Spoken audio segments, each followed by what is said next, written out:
You're listening to the Slow Ride Podcast.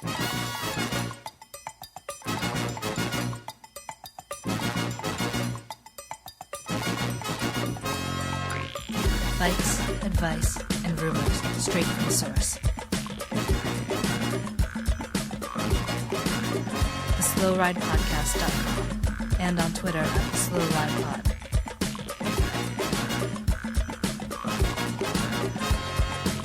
Enjoy the ride.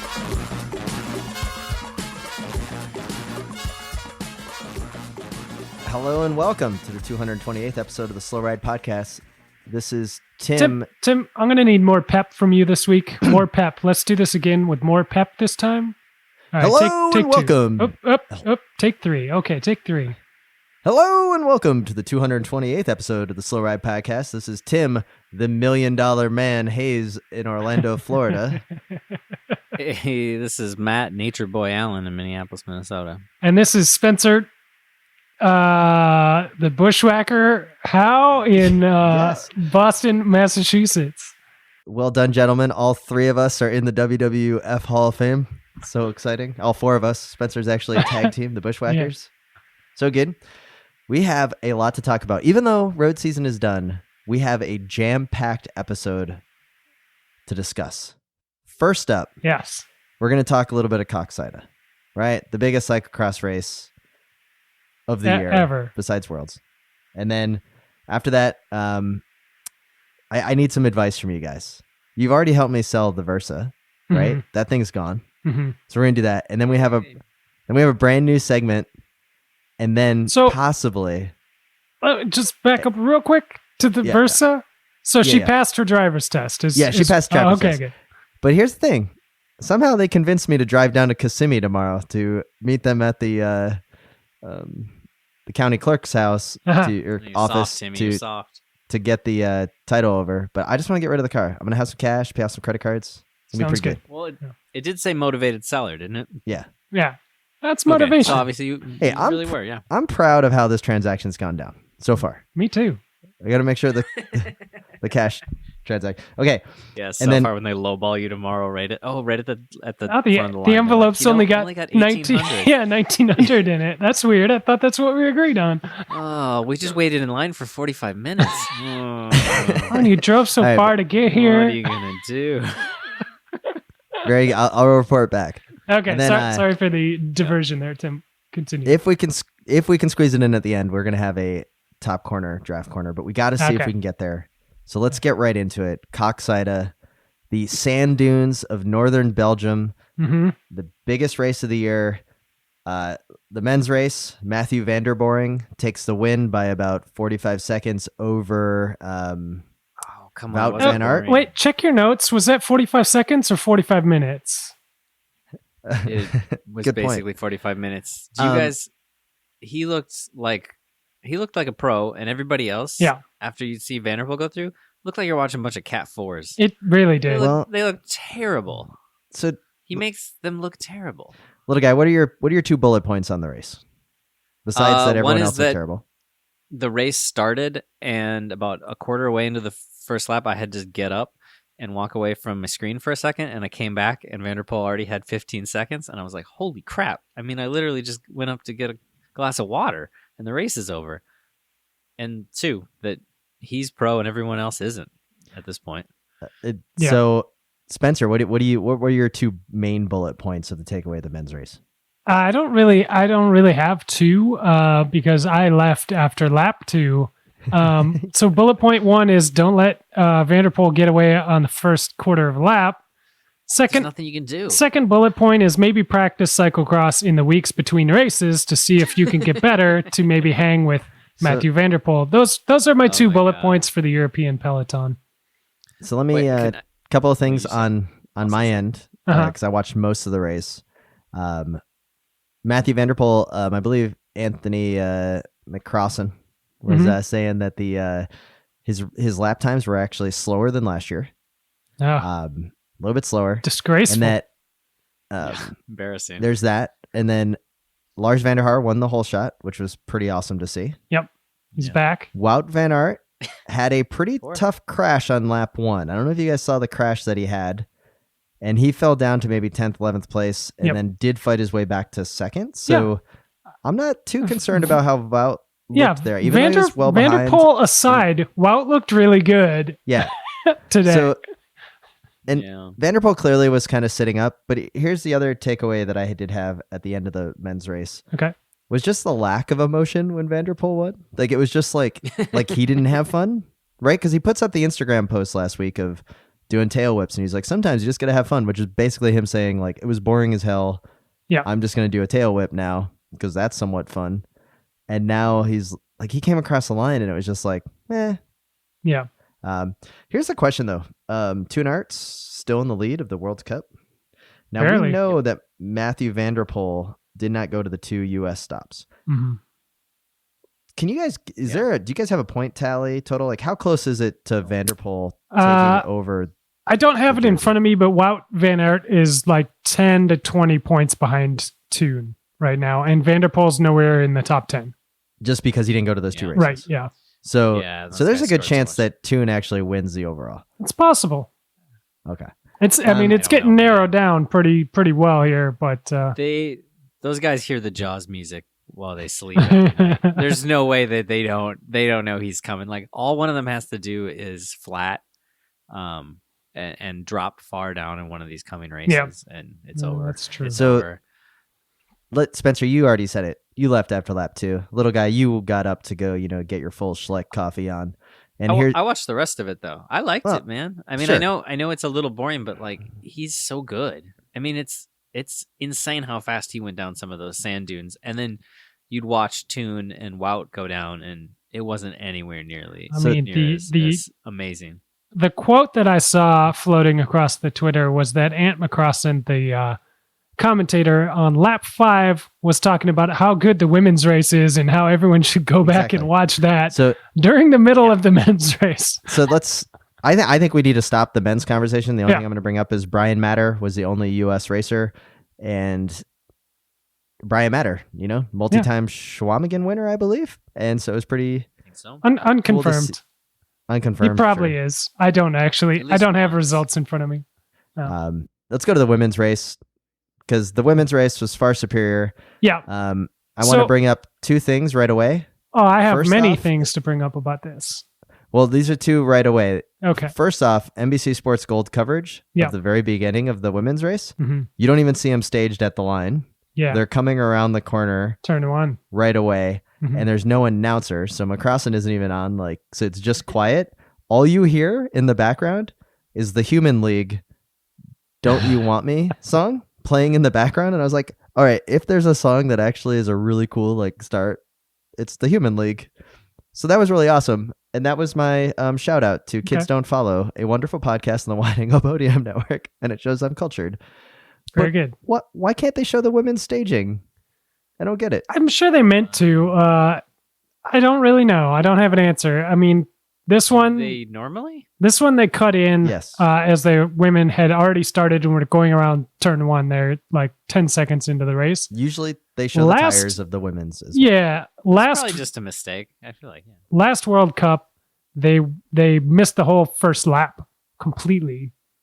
But every time prior to that, they've done the full normal deal. So I feel like they've been dropping the ball lately. Maybe they got a new producer behind the scenes, and I don't know, But Or it's the, It's early. it's frustrating. It's early. Yeah. Yeah.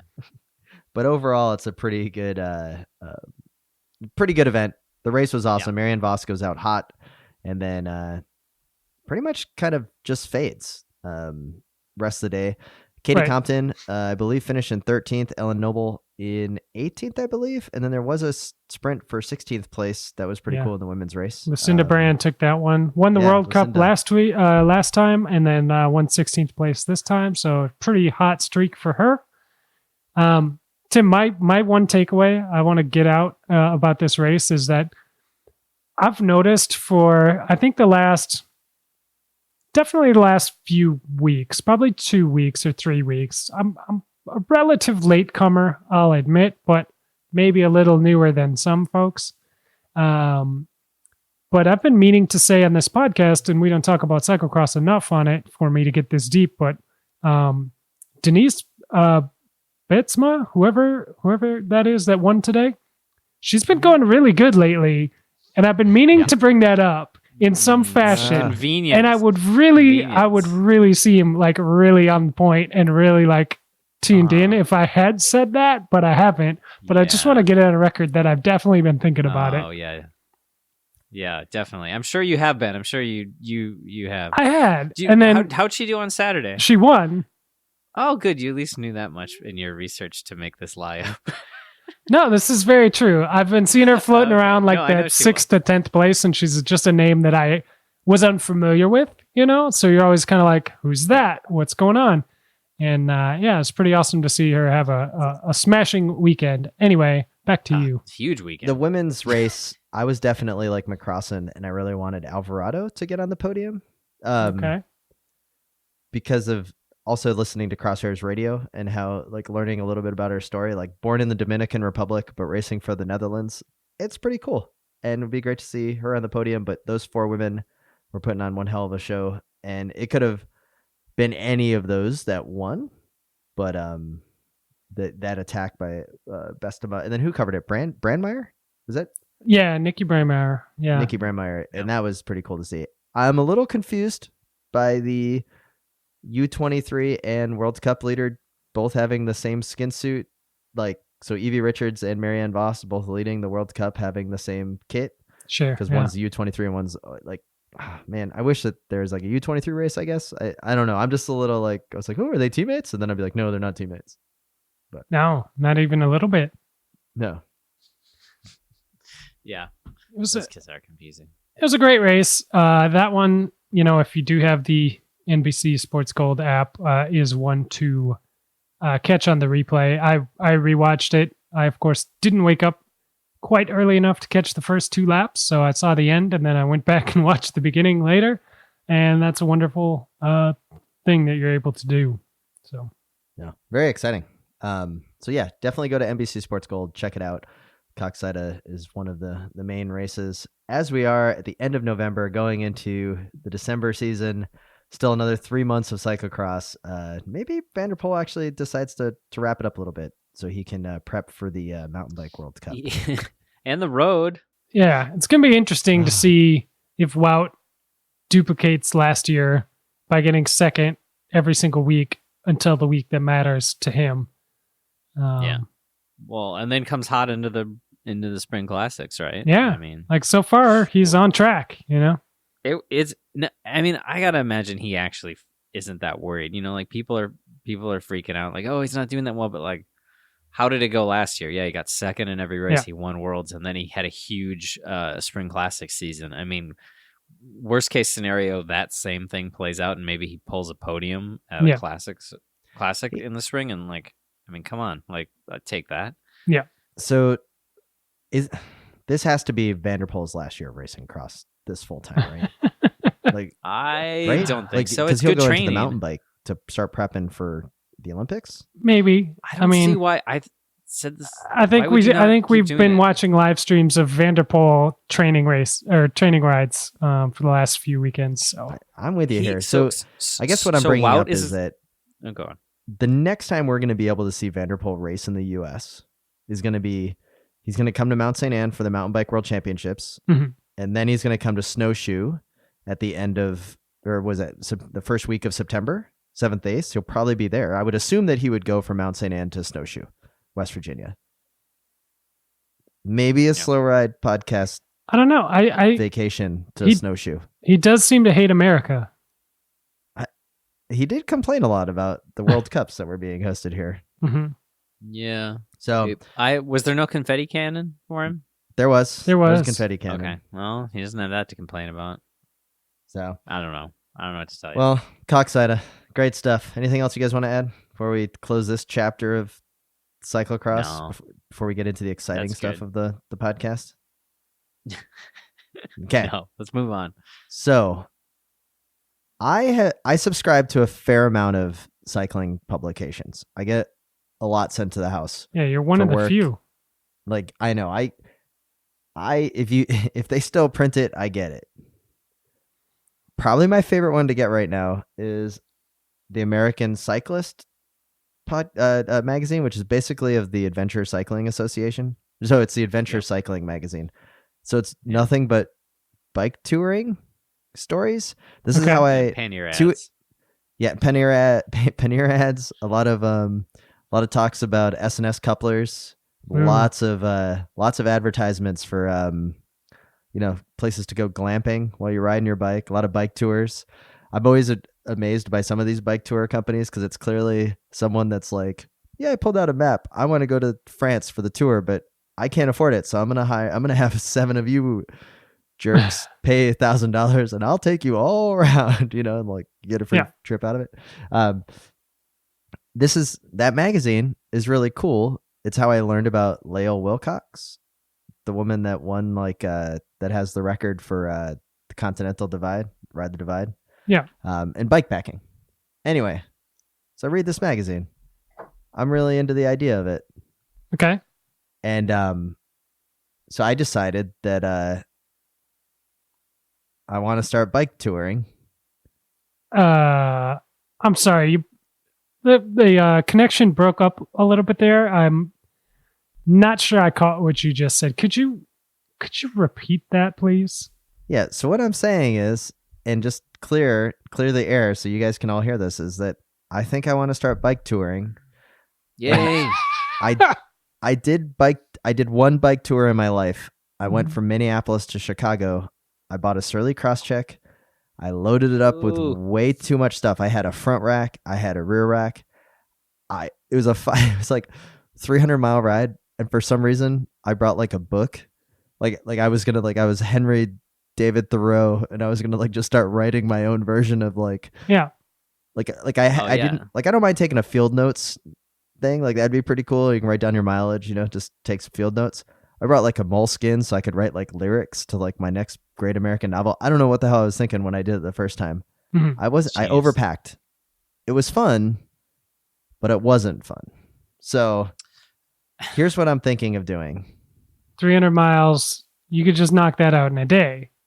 Well, no. So I want to do a bike tour with you guys. And I want to do the first trip I wanted. You broke up again there. You broke up again. I'm sorry. Can you repeat that? So you guys are invited. 440 miles, the Natchez Trail in Mississippi. Here's what I'm thinking, guys. We jump on it. It's a national parkway. Very limited. Nice. Very limited access. And basically, it goes from Natchez, Mississippi to Nashville, Tennessee. Mm-hmm. Little guy, I know you're down. I'm down. I've driven a little portion of that. It is really nice. It seems like it would be really nice to bike on. So here's my question. Spencer, you go first. You've kind of got the snarky look in your face. When I'm building up my touring bike, should I go with a rack on the front, the back, or do I go with an inline bob trailer? No. All right, Spencer, answer. Well, I know you want my honest answer. And that would be, I don't know. Or frame bag it, saddlebag, like a bike packing. But based on the noises little guy's making, I'm going to say he's got some very guttural noises. Yeah, you're going to want to go bob trailer and frame bags. Yeah. Little guy, what the hell? Why don't you like the little bob inline third wheel trailer? The bob trailer thing's okay, but I just think a trailer will be annoying. You pulled a burley around with a kid in it before. I mean, it's like you get that jerky. The bob's a little nicer, but I don't know. Just panniers, front and rear panniers, always the best solution. Now, what does this entail, Tim? You need to break this down a little further because I don't know if you are aware, but I have not gone bike touring. As far as I'm hearing you say is 440 miles. That's 4 days with centuries in them. That's like 4 bibs and probably 12 Cliff Bars and 3, 4, 5 bottles of water. What else do you need? So I was thinking 6 days, so about 75 miles each day. I don't know. I think we're going to need a tent. You're probably going to need a sleeping bag. It depends what time of year we're going. I'm thinking we do this. For the hotel has beds. The hotel has sheets. What's the problem? Well, that's the other question. So one of our listeners, I have heard that he calls this credit card touring. Like the other way to do it is, you maybe bring like one pannier on the back of your rack, and then you don't even bring a tent or a sleeping bag, and you just go to the closest hotel and you just, get a shower every night. But part of me thinks that there's just something endearing about, getting back into that already used sponge of a chamois 2 days later that you've been driving, that you've been drying out because you hung it on the back of your rack so you could get some fresh air. I think you're like a flag. You always got one behind you. Just Tim, I think you're having what I'm going to refer to here as a Kevin Costner moment. And I'm not sure which one of his films you're envisioning here, but it could be Field of Dreams. It could be Dances with Wolves. I'm not sure. Waterworld? No, definitely not that one. Bull Durham. We're going to be in the South. This could be as close to Bull Durham as you're going to get. Is that Kevin Costner? So Spencer, what is the likelihood that you come on a 440-mile bike touring adventure with me, little guy, maybe some of our other friends, and just ride through Mississippi? Let me just do some quick calculations here. Oh, not looking good. The numbers are not adding up. You don't like fun, do you? Come on. It's gonna be great. That sounds like all of the things I like the least rolled into one event. What, bikes? Camping, touring bikes. Yeah. These are all things that I do like a lot, so I'm totally into this. Big mileage days. Oh, bad weather. So, little guy, what kind of bike should I get? No bad weather. I know a guy that can get us rain jackets. Oh, good. Awesome. Just get an old steel touring bike. Get a Fuji. They got them all over Chicago. You just cut the lock. Boom. I was thinking of getting one of those Surly Traveler's checks with the couplers. Oh, a friend of mine brought this up today on the ride. He was like, "Why don't you get a Surly Traveler's check? Like that could be the perfect ride." So here's the thing about the couplers. I think couplers are silly, but I also, and I've said this many times on this show, I read a lot of Bicycle Quarterly. I really love Bicycle Quarterly. Tim now will say, we always say, now Tim says, what's Bicycle Quarterly? What's That's Bicycle your line, Quarterly? Tim. Okay. I don't subscribe to that It's basically like adventure cycling, but cooler. Your adventure cycling magazine, but cooler. So I'm just going to go with the Bicycle Quarterly line and be like, no, you don't need couplers. You don't need couplers. But just get some old steel, find a steel touring bike. You'll find one. They're around. But then you can only fit 7 speeds in the back. No, you can stretch it. Where do you cold set it? Where do you run your DI2 wires? Oh my gosh! See, this is why Spencer can't come on this. How many? He's already. How many water bottle cages are if on I'm this bike? camping, how 3. do I charge the DI2 battery? With a dyno hub. Ah, come on, man. Good answer. So you can get a hub that charges all your devices. Spencer, how much would I have to pay you to be the sag wagon? Oh, nice. I don't think you can afford it. Really? Well, Spencer, from what I've been hearing, you've been really working on customizing the van lately, getting a lot of mods and stuff ready. So it sounds like you've got the sag wagon all worked out. You know? Oh, you yeah. you got the swap. You're getting the bike rack situation dealt with. It sounds like. Yep. Sounds like you're getting all the other little bits we're gonna need. So it sounds like you're ready for a road trip in the van. I am. The problem is, your plan involves bike touring. So Spencer, let's get to this real quick. Not for you. Okay. You All right. just drive. Before we get into the preem lap, I gotta know a little bit here. Why are you so against bike touring? Like, have you always been this way? Like, have you never had an interest in riding your bike from one city to the other and camping along the way? No, I never have. Wow. I've Okay. never done it. I've never had any interest in it. Is it the only camping times, part? Like what is it? well, camping is pretty bad. I'm not a big fan. Okay, but you were a bike messenger, so like for a living, you used to schlep things around a city in a bag, like right? Like so you're used to carrying crap on a bike. So it's not that. No. Okay. It's camping. Mostly, and the amount of beard I'd have to grow to to partake. Oh, So I'll is it- grow the. What if you beard stayed in a for hotel you. along the way? I've got for both. That would just be a stage race. Yeah, think of it as a stage race. Think Okay. of it as a very intense I'm just stage a race little, training. Little surprised that you're Face not at all miles. into joining us on this Also, wonderful adventure. I don't know why you have any questions about what bike you should get when it's clearly titanium anything at this point. Like something with disc brakes, fender mounts, rack mounts, all that. Like, I need a frame pump too, I'm assuming. probably. Yeah. I don't know. Probably the a rules. requirement. Little guy, is that a requirement to have a frame pump on a touring bike? It'd be good because mini pumps are terrible, and CO2s are for Well- crazy people. All right. So Well, see, Tim, if you're running your tubeless tires, you're going to want the CO2s, though. I just want to say this, is that I'm planning on doing a bike tour. I started clearing it with the tower, talked to Sarah a little bit, kind of just dropped it. I said, hey, I'm thinking about, I had a stroke. It's been a while. So, like I just want to get back to the roots of riding a bike. And I really want to go on a bike ride with my friends and get everybody out there.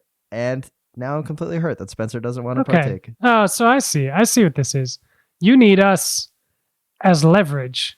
No, maybe it's a midlife crisis, I guess. I had a medical issue and now all of a sudden I'm like, Yeah. man, Oh. I need to see this great country of ours. And there's this parkway that no one knows about in Mississippi that is run by the National Park Service that has like a 35-mile-an-hour speed limit. And It's great. like there's only Well, like that I was 30 on. access points along the whole thing. And yeah, so just an idea. I like this idea. All right, well, this idea is so good. Let's get right into the preem lap. We'll work on it.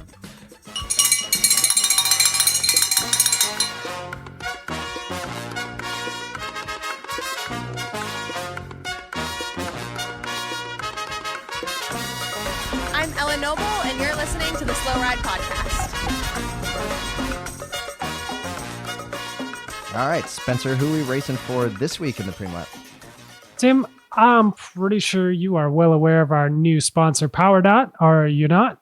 Oh, I am. And it's actually pretty awesome because probably the slickest packaging of any sponsor we've ever had on this podcast. And it comes with an app. It's amazing. Yeah. By far. All that is great. I like when somebody puts the effort into all the pomp and circumstance around their product to make it desirable and easy to use and understand. But even more than that, I like when it works well. And, we've had these PowerDot systems for 3 weeks now, and I've been using mine. My better half has been using it actually even more than me because she's doing a lot more work on the bike than I am, and it's been helping her out. She's been having some shoulder issue for the last probably like 6 weeks or so, and it's really actually been Nice. being addressed by the PowerDot. She's been slapping Now- that thing on every night, every other night, and letting it run its cycle, and it's awesome. It's doing what it advertised. And one of that the it things does. that I'm excited about and what I want to get across is that when like with the shoulder injury, right, that your better half has, that they walk you through the process on the app of how to like place the pads to then utilize this feature, right? So like Yeah. the whole point is basically like a massage but better. So it's focusing on those knots, the soreness, the strains, everything that you've got from everyday life, and also being an active athlete, that it can start doing the work for you. So it's a pretty cool Right. way to get that recovery and your performance. So I like it. No, I think it's pretty awesome. I have it's some been friends great. that have used it. I've borrowed it out, and they're like, "Wow, this thing's pretty awesome." It is pretty fun to let other people use it for that first time, because everybody's like a little skeptical, and then they put it on and they're like, "Oh wow!" And then you watch them start messing with the app and like turning up the power and turning it down and being like, "Oh man, that I can really feel it there," and like turning it back down on a couple notches. And no, I mean it's that easy. Like it's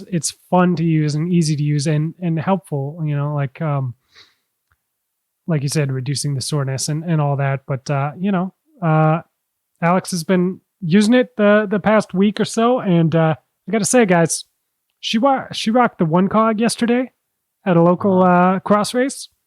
She Yeah, won. Smashed it. Top step of the podium. Nice. That's awesome. So I'm not saying it's directly related, but I'm not saying it's not directly related. Yeah. No, that's a good point. And the best part about PowerDot is giving our listeners 20% off their order. You go to powerdot.com and you can use the code SLOWRIDE at checkout to get 20% off. So that's a great way to save a fair amount of money on the PowerDot. So go to powerdot.com and then use the coupon code SLOWRIDE at checkout. And you can be like Lawson Craddock or Alex on the shoulder. Yeah. Like it seems like the shoulder's the magic touch. It is. Yeah. Lawson's, they got a video on there with Lawson's whole thing, and it's worth going to the site to check it out just for that and poke around. And yeah, if you're interested, definitely take advantage of that coupon code SLOWRIDE to get yourself 20%. Do you guys know how I remember that Lawson Craddock broke his scapula? No. Because it rhymes with Dracula. Okay. Does that remind you of Lawson Craddock? Is he from Transylvania? No, but is he from Pennsylvania? I don't know. Is he? I thought And- maybe that was part of your device. We'd also like to thank Grimpeur Brothers for their continued support of the Slow Ride podcast. You can go to wideanglepodium.com and you can see we have Grimpeur the banner Brothers, ad on the yeah. right hand side of the Guys, I've got some breaking news around the full Schleck and Grimpeur Brothers. yeah. I haven't actually told you guys this yet, so What is it? I'm excited to hear your reactions. We are expanding the line with Wide Angle Podium and Grimpeur Brothers. We are coming out with a brand new espresso blend of beans. Oh, do we have a name for it yet? Oh.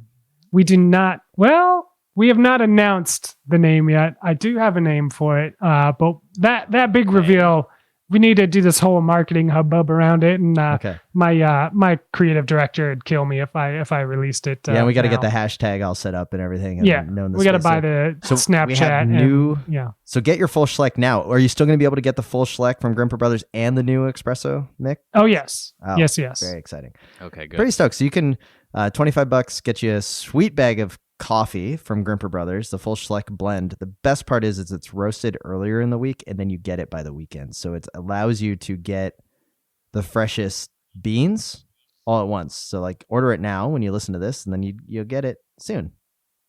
Yeah. Yeah. It's great. So go to grimpeurbrothers.com. You can look at the full Schleck blend there. You can go to bit.ly/WAP beans is an easy shortcut. And then the other thing, I wanted to give a quick shout out to all the Wide Angle Podium members and subscribers, because one of the best parts about being a member and subscriber is that you get access to some pretty sweet bonus content. And I felt like an absolute pro today watching Coxida because Bill from Crosshairs Radio had the promo, like a preview in the bonus content page. It was Mhm. pretty awesome. So, and when you sign up to be a member, we send you an email that shows you how to access this super exclusive bonus content page where we have a fair amount of content over all of our shows. So if you are a member and you haven't gotten the into the bonus page, just do a quick search in your email for the bonus content, or feel free to even email us at the slowridepodcast@gmail.com. We'll help you out. But you got to be a member of the Slow Ride of the Wide Angle Podium Network to access. But Right. great shout out to Bill for putting up that great emergency bonus content like 48 hours Yeah. before the biggest cyclocross race of Yeah. the season. That's awesome. And just a quick touch on the bonus stuff, like, yeah, if you're a member in 2018, you're not just getting 2018 bonus content. You're getting everything all the way back through the annals of Wide Angle Podium. So you're going to get some of our not proudest moments, but then some of our very good moments There's as stuff well. on So it pretty much balances out. And then another quick shout out is that the Slow Ride reviews. We're going to be having another episode coming up in the near future. And so keep an eye out on that. You can also subscribe on iTunes to the Slow Ride reviews and the other shows on the Wide Angle Podium Network. Awesome. You know what's really nice is everything in the pre-lap this week, you could bring on a bike tour, Spencer. You can easily stow your power dots. you could bring yourself a little bag of coffee, and you can bring the Wide Angle Podium with you with that app and listen to some great shows on the ride. I don't see why you don't want to go on this bike tour. That is a good point about the power dot. I think that's actually a pretty good use I for think it. all of it was a really good point. But yeah, the power dot, like we said, the case is small. Little guy, Put this Tim's is our book- quest throw is to Tim's book out. get Spencer on this bike tour. This is going to be the Oh, greatest I hate this. thing Man. in the Slow Ride podcast history. I think I just Remember, I think I made a pretty good point. Spencer, right now, yeah. we got two things I here. You didn't want to do absolutely hate Schwamigan with this. us. You didn't want to do Schwamigan at first. You're like, nah, I'm not doing that. That's dumb. Greatest day of your life. And you originally didn't want to do the podcast. You're like, who wants to listen to us three blowhards talk about bikes forever? And I look at still this. don't believe anybody does. Exactly. They just I don't have mean- anything better to do.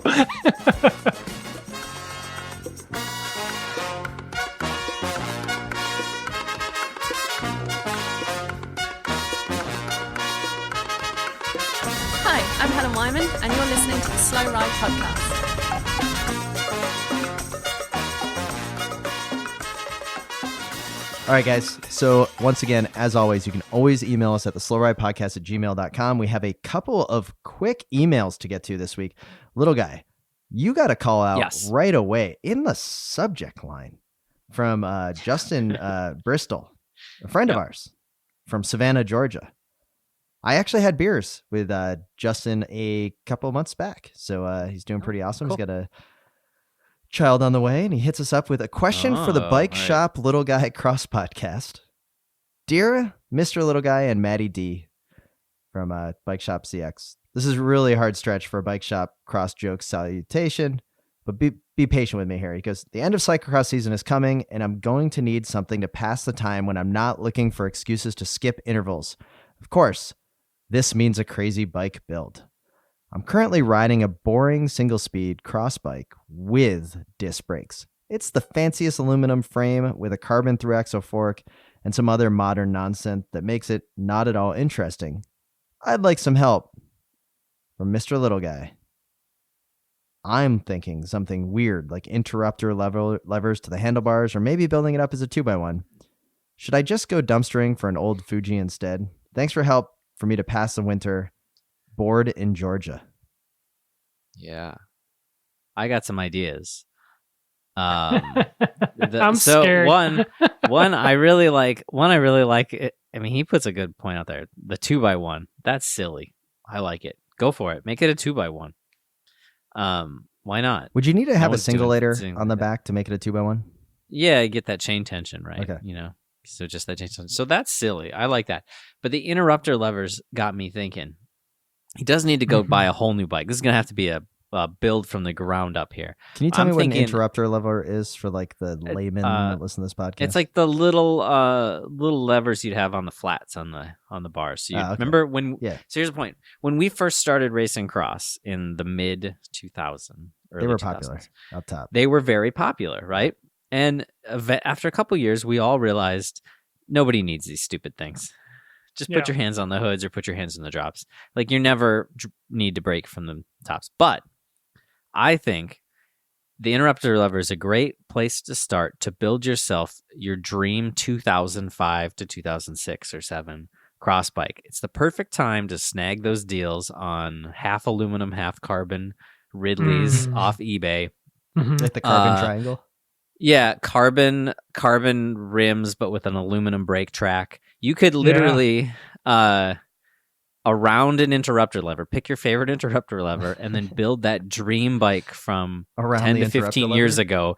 Because we're at the bottom of the market right now, and you're going to build up this silly bike, and people are going to think it's kind of stupid, but in about 3 years, everyone's going to be lusting after the fact that you've got the total Fidea Bart Wellens team like edition bike built up, and you've got the 9-speed Shimano, and you've got The cables only everywhere. one ring. Yeah, you've got cables sticking out, but you have the shift lever for the front, but you don't have a front ring. But you still got the heavy shift lever Mhm. on there. It's going to be great. I mean, seriously, just find yourself some old cross photos from like 2005 and go for it. So Just you're gonna dig need in. to run the chain guards, not chain guards, but the chain rings. Let's sort of like The a chain triple. rings. Yep. Yep, You know, you with got to do that. the guides on the inside and outside ring, and so Yep. that chain can't come off. You got to build that channel for that chain to You got to do run in. that. And you can buy custom ones of those that are way too expensive. So you got to do it that way. I'm thinking 9-speed durace is probably the best way to build this. Maybe 10, but I think 9 would be better. 9 seems interrupter appropriate. levers. Definitely, yeah, as much carbon and aluminum glued together as you can get. Mhm. So you want to have a aluminum steer on a carbon fork. Always a good policy. And and that glued in carbon triangle. And yeah, just go all in on that bike So- that nobody wants right now, but is gonna be the hot bike in like So 2-3 for years. frames, little guy, are you thinking Ridley, or are you thinking Elan, or are you Elan. thinking Impala? Okay, those are all the perfect solutions, Spencer. I think he just follow his heart. We all Okay. have our dream of those three, which they are all the perfect 2005 bike in their own way. So, So everyone to each their own. I mean, if the three of us were to build 3 bikes in this mold, I'd go with Impala. I don't know. Yeah. Maybe I'd you go with the guys Elan would- because I'm pretty sure we could find Okay. a really cheap one in Minneapolis because Yeah. everyone Yeah. had them. I'm actually going to go outside the box a tiny bit because I feel like early 2000s, everyone thought Italians were still good at cyclocross. You And I'll get the go- Vecchia. Yeah, no, I'm going to go with the Guccioti. Oh yeah, that'd be good too. Yeah. Basically anyone that at one point basically the Elan, like all the glued together Elan bikes, like Guccioti made them, Elan had them. Like there was a whole handful of companies that all basically had the same bike and they just put their stickers on it. Go with any of those and you're good to So- go. Super flexy, beautiful. I think Oh, we yeah. just crushed Justin's question. I mean, great But job. Like you gave him exactly what he if needs. he gets lazy, just put interrupter levers on that 2x1 setup that he's got going. Ideally, a 3x1 I think would be the silliest thing I'd ever seen in my life.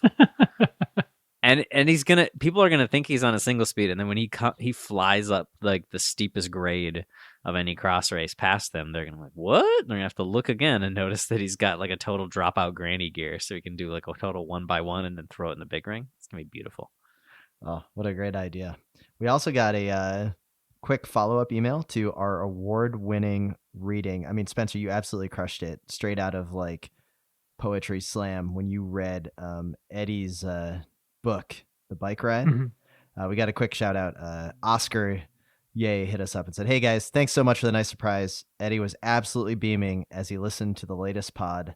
Amazed that he was on the internet and proud that you were talking about his book. So absolutely great. And check it out. Go to the Slow Ride Pod at Instagram, Yep. our Instagram account. We have pictures of this writing. It made our year. It made the podcast worth it.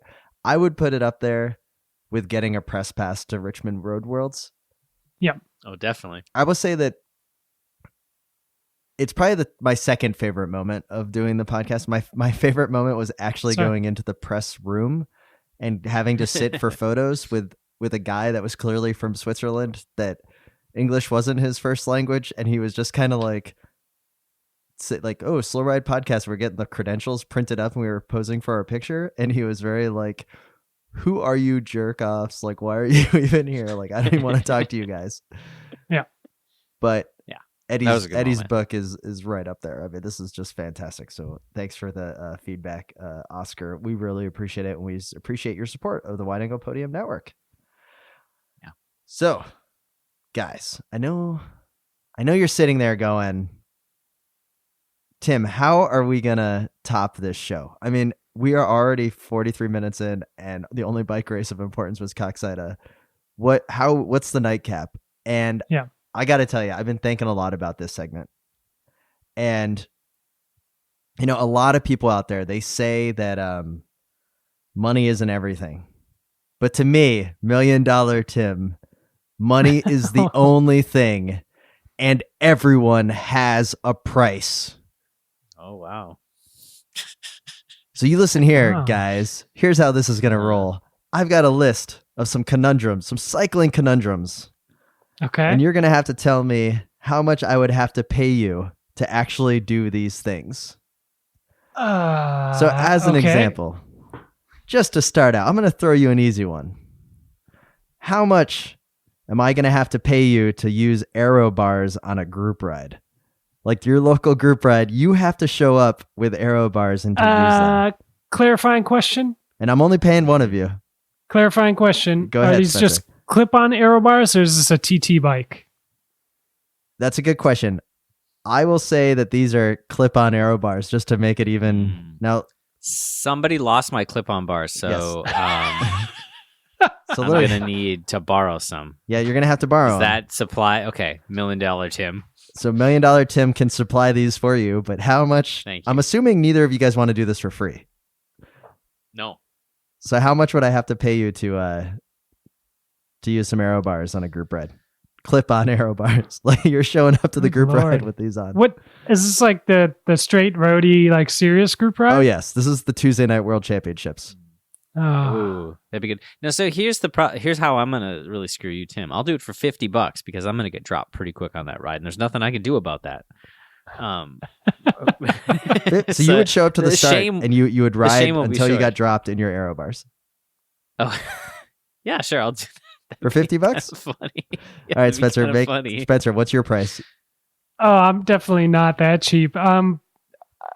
You'd have to give me at least enough to get a titanium frame out of the deal when I was done.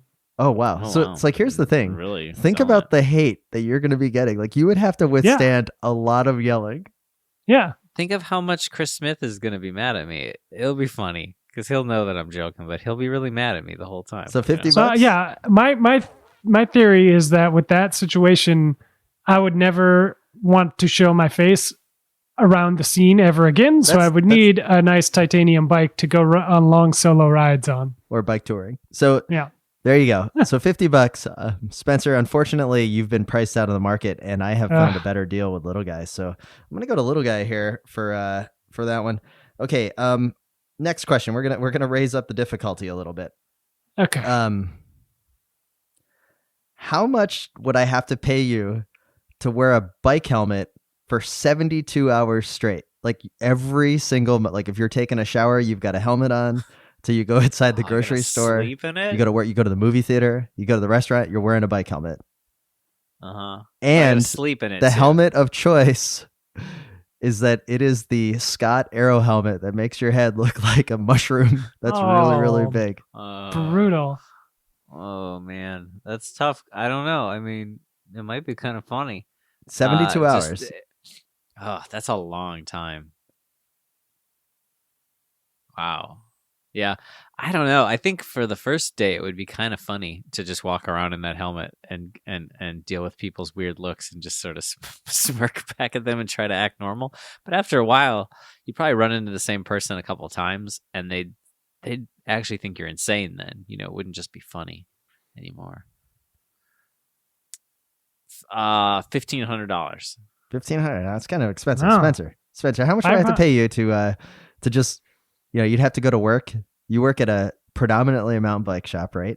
So you'd be Yeah. wearing the Arrow helmet in there, just kind of. So Sit at a So is my goal here to determine if I would be willing to do this for less money than Little Guy? Is that Sure. Or, Yeah. How much would you charge? like I'll make an I mean- offer too if you want me to. Like I would offer you $100 to do this for 72 hours. because I don't want to do it, so I'm like I'll just bid higher than Little Guy every time. Okay. and I Would you won't do have it for to do $100? anything. Absolutely not. Really? Would you do it for 500? Doubtful. Really? I would might think change my 500 mind. would I'll be do right. it for Like I would take $500. $500 to wear a helmet for 72 hours. Are you nuts? Yeah. All right. The thing is, I have to wear. I mean, I wear a helmet for most of my workday anyway. And 1,500 It's a much seems- more comfortable helmet, but 1,500 Also, I've been seems- riding some cruiser bars at work, so the Arrow helmet's going to look awesome. I'm just saying 1,500 is a lot of money, like way too much for this. I would probably do it, maybe even at $200. I think I would do this for 72. Like that's just, Oh my God! Really? But the That's 3 3 days? days. How Like are you it's- going to sleep in this thing? it's got a pillow built into it. It's probably like MIPS. Isn't that what MIPS is? Isn't it like a helmet pillow? That's what Basically. Nips- All right. So All right, maybe you're right. Here's the problem, though. My That's a child, push. Tom Neither Boonen, of you guys would do is going to be scarred for life. he would. How much would I have to pay you with $1 million Tim money to be your helmet sticker sponsor? Ooh. permanent, like What in is it gonna say? perpetuity for like a What's year. it gonna say? You would have to wear the helmet for a year. For and a it would year? have to have my name on like the sticker across the front, It's just gonna say Tim Hayes. or whatever I decide my company is at that moment. Well, I think that's a big Yeah. that's a big part of it. Okay, I mean, Tim Hayes. If Tim you're, Hayes. Okay, it's just Tim Super Hayes Rookie Inc. Industries. Yeah. Super Rookie Industries. I'll sell that for $800. Really? Oh man, see, I think you're too cheap. That's cheap. I'm gonna go with 2,000. But here's my pitch to you, Tim, and why you want to pay me 2,000 as opposed to Spencer's. If 800. it has to do You're that getting, you ride your bike more, then there's yes, a pretty good... you're getting more advertising. So Mhm. you think it's more than double, but like you're getting a better value because I'm walking in and out of buildings with this on. More people are seeing it. Spencer's just riding to work. Like the same five people see it every day. Oh, I'm riding the Swift in the basement. My cat's going to see it a lot. So if you sell any products to cats, Yeah. you could be $2 million Tim real Wait, quick. So so is this your way of telling me you wear a helmet on when you're riding Zwift just to get the whole feel of being outdoors? That's what I tell the sponsors. So I have another softball question, and then we're gonna get to a couple hard ones. The next one: Okay. showing up to a group ride in a sleeveless jersey. Oof, ouch! This one's Just tough. once, like This you is real just tough. show up in the sleeveless jersey. Spencer, you go first. I would do this for $100 Really? if on the stipulation if I had been riding kind of a lot or maybe been on a cycling vacation and my tan lines were just they were just like crisp. Yeah. Okay. So yours is So it would contingent. be kind of a power move. So here's a $100 contingent power move to go sleepless. Yeah. Mhm. Little guy, how much Is would... this Here's my question: is it a pre-made sleeveless jersey, Yes. or is it okay? Because if it's like a jersey that I cut the sleeves Nope. off, I think it's No. way cooler. No. Oh, I'm gonna have to say like $20,000. I hate seeing men's shoulders. It's disgusting. I don't want to do it. All right. So Spencer, I may actually pull off the $100, but like I think that we could crowdsource $100 for you to show up on a group ride. But I don't know Okay. if your tan line. I think the tan line caveat may actually make this never happen. Okay. Yeah. We're gonna ramp up the speed a little bit here. Next question: how much, little guy and Spencer, would I have to pay you guys to ride Ram, the Race Across America, Oh my solo? Oh wow. It's like 3,500 mile. Yeah. Bike race. Kind of. I would do it. I don't know. It's gonna take a lot of time. I don't think you could pay me enough. It's 3,500 miles. So like, let's just say you're doing 100 miles a day. That's like a month. Wow. And you probably do more than 100 miles a day. Cause like, you'd have a little bit of, I'd give you cursory support, like in a van again. I'm So gonna it have might to break down train every for now and this. then. Oh, you're gonna be my follow car. Yeah, I'll be your follow car. And you're gonna pay me. Cool. Yeah. But you know what that entails. Like, think about the mechanical support you're getting from me being in your follow Yeah. car. Yeah. I'm doing my own mechanics. I've just ridden 1,000 miles Yeah. in like a week, and I'm like totally cross-eyed, and I'm having to adjust my own derailleur. Yeah. I'll do it for $5,000. 5K. All right, Spencer. Yeah, I think if your moniker $1 million Tim is at all reflective of your bank account, you are not going to have enough money to meet my quota here. Okay. All right. No, you guys are no I'll fun. do it for less, Tim. I'll do it for less. I would do it. If you're gonna drive the following car and you're gonna pay me even a small amount, I'll do it. Good Wow. Lord. I'll pay you $10. I'll pay your entry fee, Well, and I will more follow than you that. across the country. That would be fun. I at least Spencer, have to pay you'd probably my jump in bills. the car for that, wouldn't you? Just so we could like live blog and podcast little guys like descent into Only- just hell, like right? Only like if we could install the Dukes of Hazzard horn in the car that we're following with. Oh, So about 3 a.m. when he's starting to get a little wobbly, we just hit him with that, and he'll be right back to gosh. I full think awake. with Sound our kinda community of miserable. podcast listeners, we could create quite the support crew along the way. It would be like Hands Oh, yeah, Across just- America, just yeah, helping little guy totally. across. Totally. I Okay. like it. I think that'd be great. All right, we have just a couple more here. how much would I have to pay you, little guy and Spencer, to not ride your bike for a year? So Spencer, I already know this is pretty cheap for you. So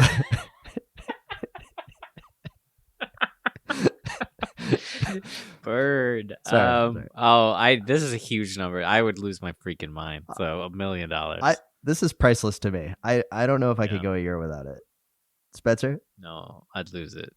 Yeah, no, I actually couldn't get around anywhere in Boston without a bike because What the about those little transit e-scooters? isn't great and the cars, there's nowhere to park them. So yeah, no, I need the bikes. That's a conundrum. Okay, we definitely can't do that. Okay, two more left. This one's I was trying to save the hardest for last. This one's hard to say, but how much would I have to pay you to do a Madison with your partner being Bling Matthews? Oh, nice. I thought you were going to say Spencer. I've done that. I'm going to really let him down. You don't have to pay me anything. I'm going to really let him down. It's going to be funny.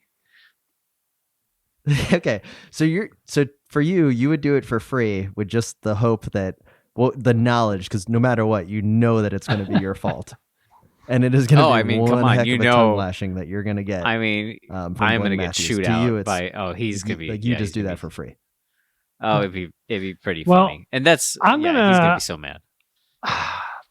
That's a tough one, Tim. You did save the tough one for last. I'm gonna have to undercut little guy though.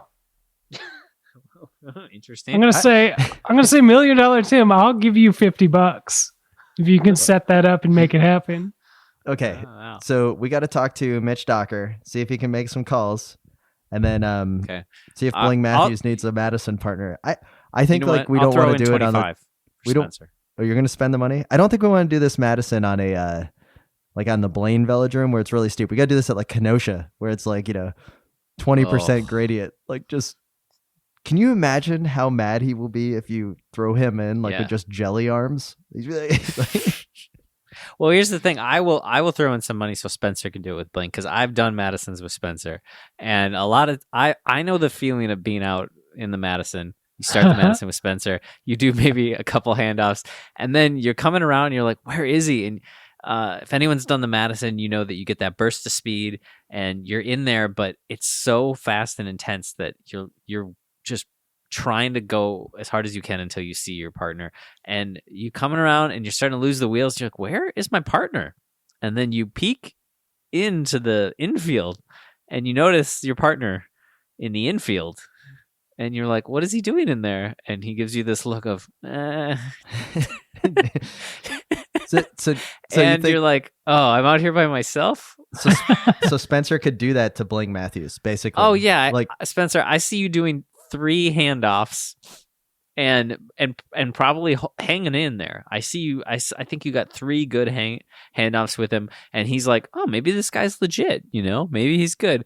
And then boom, you blow, and you just roll into the infield, and you're rolling around, and then he's out there all by himself. That's how I envision this. I would pay money to see this. I'm pretty sure we would set up a situation where he knew he was going to do 5 or 6 laps to every one that I did. So Yeah. I That's would hard just love to see what would happen to if do. you missed an exchange, right? Like, and I would say this, like if there was a way, Spencer, for him to miss you on the exchange so you could blow up at him, like turn the tables on Bling Matthews. Like, where were you, Bling? I can't believe that you call yourself Bling and you can't even do an exchange. Like, this could be some solid television. All right. The final and by far the worst question that you guys have ever been asked, because everyone has a price. I'm gonna stick you to this, guys.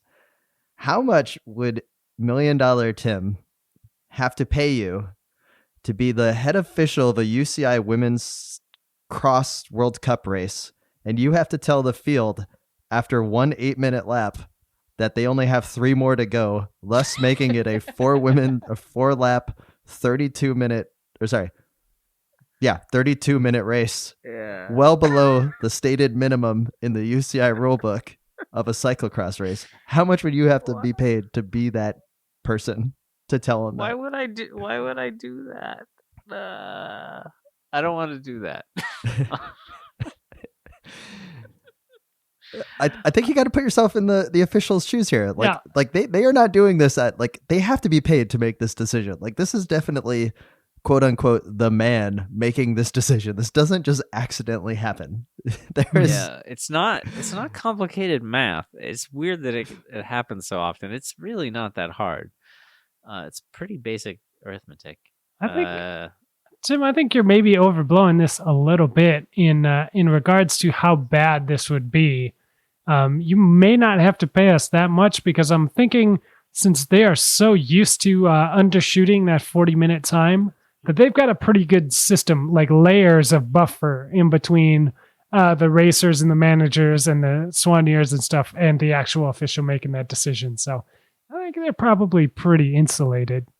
Okay, so does that adjust your price differently? No, it's still $10,000. Wow. Oh, Wow. Well, I'd do it for maybe a brat. At the, Just- I'm assuming that they're like they look over at some guy and they give him the nod that they want a brat from a certain concession stand and some frites and some beer.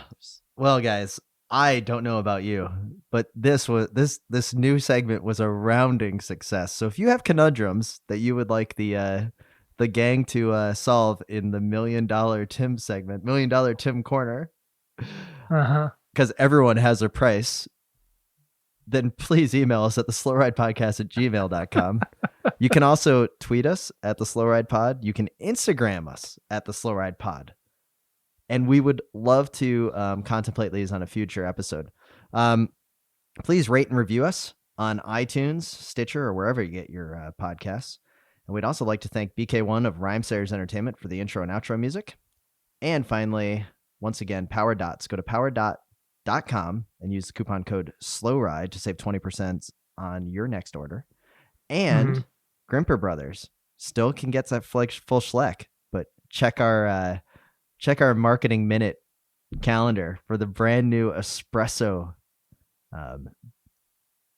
What is it, like espresso recipe? What do we call them? Beans? Like what have we? There's just beans. Yeah, the espresso beans. It's another roast. So Grimpeur Brothers, go to grimpeurbrothers.com to find out more how to get the full Schleck. And with that, this is $1 Million Tim in Orlando, Florida. This is Matt, the nature boy in Minneapolis. And this is Bushwhacking Spencer over in Good, you remembered. Boston, Massachusetts. Reminding you to always wave at all your fellow cyclists that you see out on the road, even if they offer you $1 million to do something real dumb, like not wave. You know who wouldn't take $1 million to not wave? Georgie and Gabby. The Slow Ride Podcast. Bikes, advice, and rumors straight from the source. TheSlowRidePodcast.com and on Twitter at The Slow Ride Pod.